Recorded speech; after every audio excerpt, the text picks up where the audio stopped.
Sa Cebu, nag-umpisa na ang 9 na araw ng novena bago ang pista ng Santo Niño. Para sa update, magbabalita live si One News Cebu correspondent Dale Israel.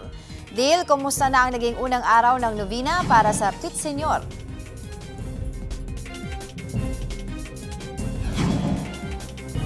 Dale? Dale, hindi ka namin marinig.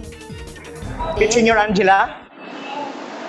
Yes, Pit Señor Angela, sa pag-umpisa ng novena para sa Señor Santo Niño ay napuno ng mga deboto ang kahabaan ng Osmeña Boulevard dito sa Cebu City.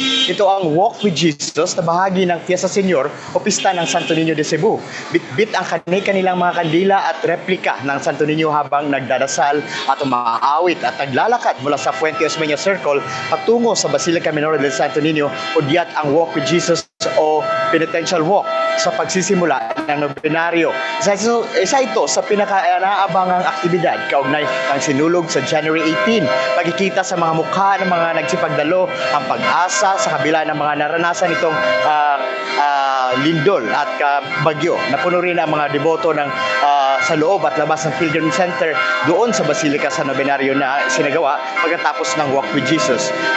Ayon sa mga otoridad, Angela, nasa 240,000 ang crowd estimate sa Walk with Jesus ngayong taon na mas mataas pa kaysa sa 100,000 noong nakarang taon. Sunod-sunod naman ang mga nobena masa sa Basilica hanggang alas 7 ng gabi sa simbahan. Angela.